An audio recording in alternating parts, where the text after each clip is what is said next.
Happy Thursday, kings and queens. We are back with another lesson today. We're going to jump into Math 6, Unit 1, Lesson 6C. It is Thursday, October 8th, 2020, and we are writing on page 14 of our Math 7 Spiral notebooks. For today, our classroom norms are that your cameras are to be on, your mics are muted, and that you are ready to learn and chat. Your materials for today are that you should have your Math 7 Spiral notebook, a pencil, and your student companion, which will be found in Google Classroom. Just as an update, you guys will have a test next week, so please make sure that you guys are beginning to prepare for that test for everything that we have been going over in Unit 1 so far.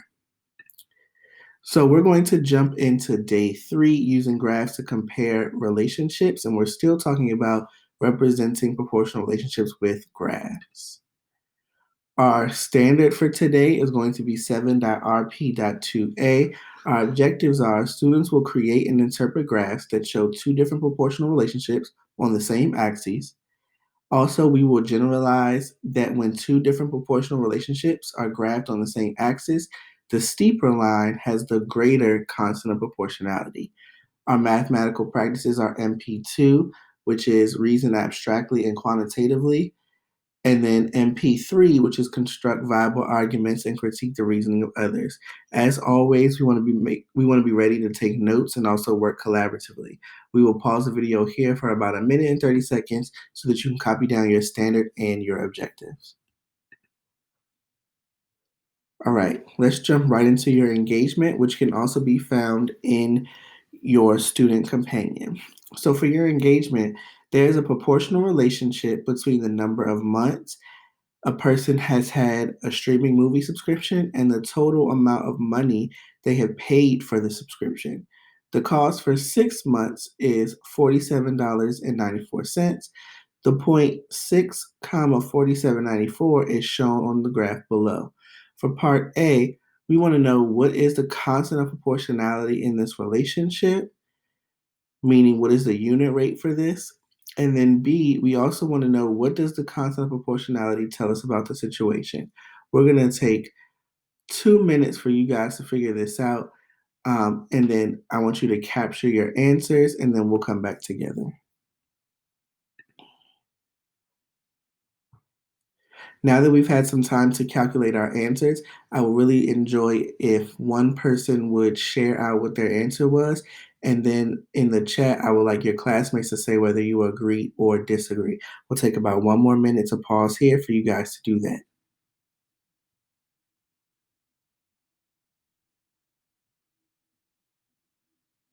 Okay, so let's verify what we talked about. Part A says, what is the constant of proportionality in this relationship? And the constant of proportionality or the unit rate is going to be $7.99. What does that mean for part B? What does that mean in this situation? That means that the movie streaming service costs $7.99 for 1 month of service. So that means that order pair 1, 7.99 would have been your answer, or that unit rate would have been for 1 month, it costs $7.99. So let's move to our goals for today. We want to be able to know that the steeper graph of two proportional relationships has a larger constant of proportionality. We also want to know and compare two related proportional relationships based on their graphs. So let's move to our next activity, and it's going to be called Race to the Bumper Cars. All right, so this can also be found in your student companion, and we're going to do a little bit of a 3-read protocol in order to do this. However, we're all not going to read every situation. So this is what we're going to do. If your last name begins with the letter A through H, again, if your last name begins with the letter A through H, you're going to read Diego's scenario. If your last name begins with the letter I through the letter P, you're going to read Lynn's scenario. And then lastly, if your last name begins with the letter Q through Z, you're going to read my scenario. And you're going to do this protocol. You're going to have to be able to answer, what is the situation about? what are the quantities in your specific situation, and what are the mathematical questions that you may have about the situation. So you guys will have 1 minute to read the three scenarios and then 2 minutes to write your responses to the question in your student companion. So once again, you have 1 minute to read the scenarios and then 2 minutes to write your responses to the question in your student companion. So we will be pausing here and then we will come back together. Now that you guys have had a chance to do the three read protocol, I would like for you guys to share what your mathematical questions are in the chat. So we'll pause here briefly so that you guys can share what your mathematical questions are in the chat. Now that we have done that, we're going to work on questions 1 through 3 in your student companion. So we're going to take about 5 minutes for you guys to complete the tables in number 1. The table goes with the description that's above it. You guys are going to work on number 2. And then please make sure that you follow the directions about the graph. You want to make sure you use a different color for each person. You can use the colors that are listed in the table. For instance, you can use green for Tyler, blue for Diego, red for Lynn, and yellow for Mai. And then number 3, you want to be able to answer that last question. So let's take about 4 minutes for you guys to answer questions 1 through 3 in your student companion. If anybody is unclear of the directions, we're just going to rewind this part of the video and then pause it once again for you guys to work on numbers 1 through 3. Okay, let's come back together and discuss some of the things that we have learned. So the first one was to make connections to Tyler's Walk. This activity is tied to the Tyler's Walk from previous lessons. So in our first table that was in your student companion, we were talking about Tyler reached the bumper cars in 40 seconds, and that was the green table that you see here. This table was already completely filled out for you, so you just had to be able to graph it on your graph in the student companion. So one question that I do have for you guys is, where do you see the constant of proportionality in the table? So where's the constant of proportionality in the table? Can somebody unmute themselves and let me know how can you figure out the constant of proportionality from the table?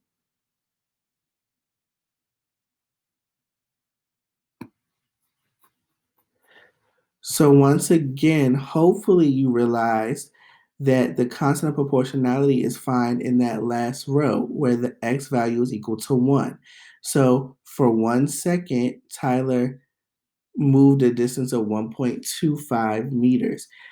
So Tyler walked 1.25 meters in 1 second. That is your constant of proportionality or your unit rate. So now let's check what the graph, our line should look like for this graph. This is the line based off of these set of points that were given in our table that you should have had for your graph.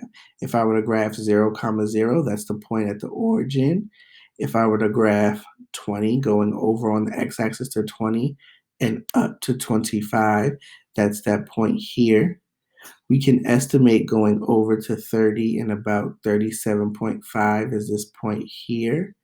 And then lastly, 40, and then going up to 50, that's that point at the top. So this is the line that you should have had for Tyler. Let's look at the next one.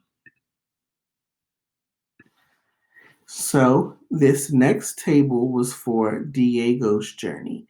So we're going to pause here, and I want you guys to put in the chat what the ordered pairs were that you put in for this table, and then we'll come back together and share our answers. So we're going to pause the video here for you guys to let us know what were the ordered pairs for this table for Diego's journey.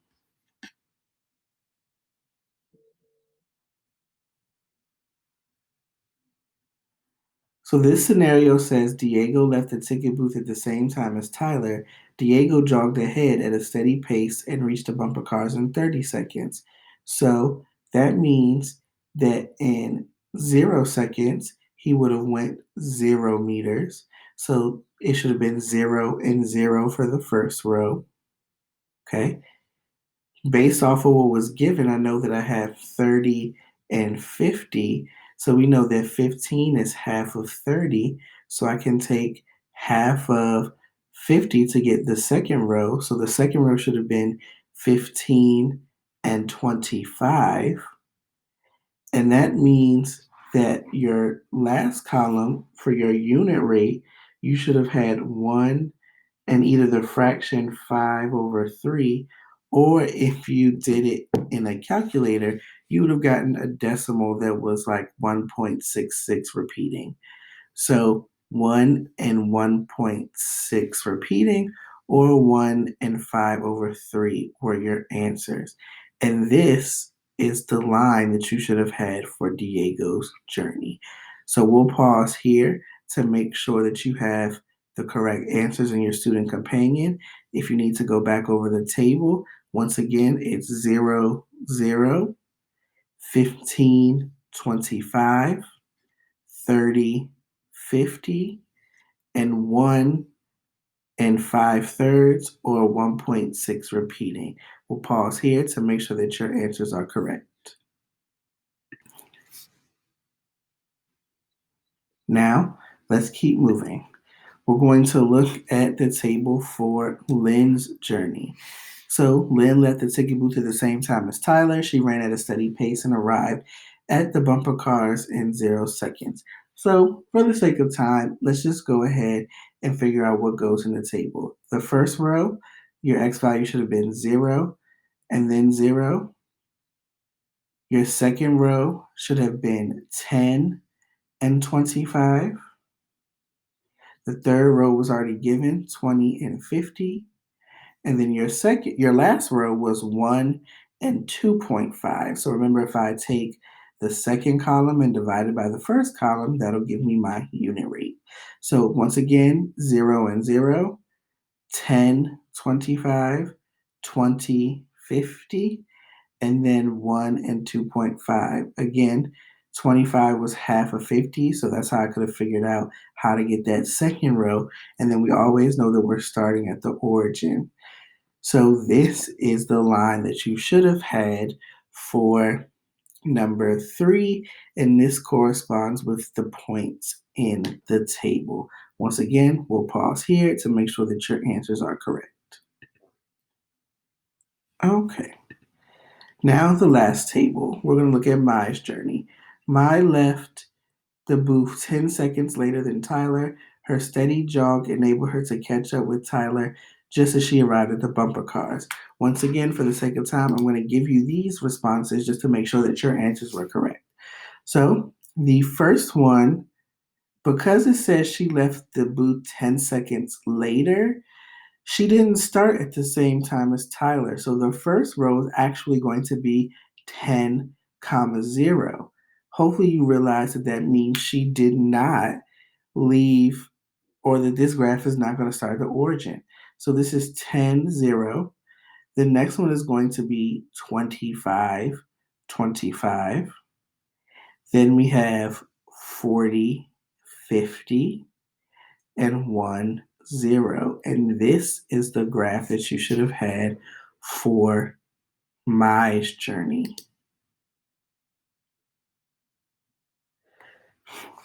Now, let's go ahead and look at all of the graphs together.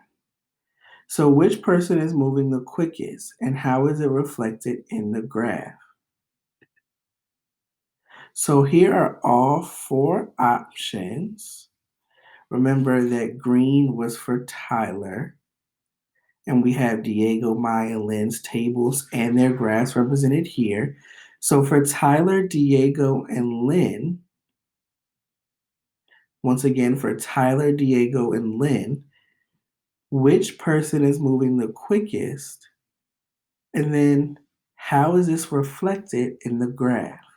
And I want you guys to put in the chat, who do you think is moving the quickest, and how do you know based on the graph? So once again, we will pause here, and I want you guys to determine between Tyler, Diego, and Lynn, who is moving the quickest, and how is that reflected in the graph? Okay, so let's verify who is moving the fastest. So based off of the graph, and if I look at the unit rates in the table, Lynn is actually moving the fastest. If you look at the table, in a second, she moves 2.5 meters, which is faster than anybody else. And then if you look at the graph, because that graph is steeper, meaning it's increasing the most, it has the greatest constant proportionality. It means she's moving faster. So at any given time between 0 and 20 seconds, she traveled the farthest. So if I look between 0 and 20, she traveled the most distance. So let's answer the next question. The next question says, which is the only graph that does not represent a proportional relationship? Hopefully you realize that it's the yellow line, which represents my, because it does not go through the origin. Remember, to be a proportional relationship, it must go through the origin and be a line. The next one says, for each graph that shows a proportional relationship, what is the constant proportionality and the equation? So for Tyler, we can go back to the tables if you need to on your student companion. The constant proportionality was 1.25. For Diego, it was 5/3 or 1.6 repeating.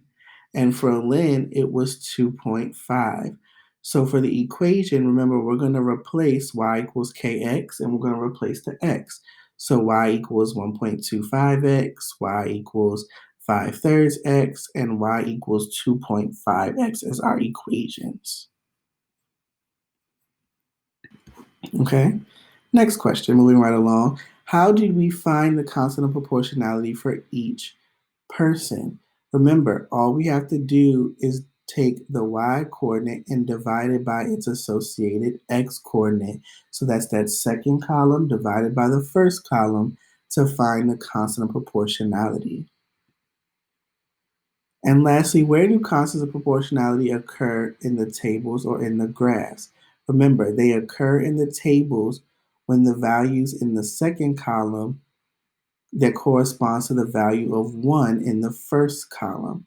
So again, on the graph, it's the y coordinate where the x coordinate is 1. For the sake of time, we're also going to do this last question together. And it says, a classmate argues that Mai's graph must represent a proportional relationship. Mai is the yellow line. And it says, because she jogged at a steady rate. And we want to know, how do you answer? So remember, Mai's graph does not pass through the origin, that point 0, 0. Hers starts at 10. So it does not represent a proportional relationship. That is, the distance that she traveled is not proportional to the time that elapsed. Okay. And what does time elapsed mean? It means that since Tyler left the ticket booth, however, distance versus time elapsed since Mai left the ticket booth until she arrived at the bumper car. She left afterwards. So again, because it does not go through the origin, it is not proportional. We're going to quickly skip over this portion of the activity. And again, this one, just to go over it briefly, says which is traveling faster and how do you know? We're going to say in this case, it's the asteroids, because again, if a graph is steeper, meaning that it's moving quicker, that it's traveling faster and has the greater constant of proportionality. Okay, so we're going to skip over these really quick, except I want you to copy down these important ideas into your notes. So we're going to pause here on the video to copy down these 2 points. A steeper graph has a larger constant proportionality. So in these two cases, asteroids would have a larger constant proportionality. In a distance versus time graph, a steeper graph shows a greater speed. So we'll pause here so that you can copy these two important ideas down. All right, so let's keep moving. So remember for today, our goals were that we wanted to know that steeper graphs of two proportional relationships has a larger constant proportionality. And we also wanted to compare two related proportional relationships based on their graphs. So once again, here's our word wall for constant proportionality. We know that it has to go through the origin. We also know a steeper graph has a larger unit rate or constant of proportionality, and so forth.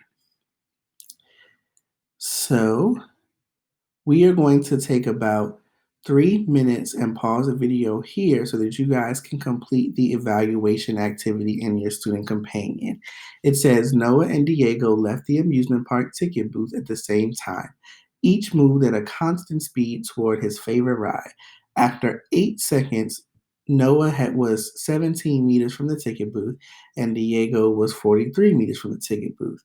You guys are going to determine which graph represents the distance traveled by Noah, and which graph represents the distance traveled by Diego, and label them with one name. And then you're also going to explain how you decided which graph represents the person's travel. So we're going to take about 3 minutes to do this in our student companions, and then we'll come back together.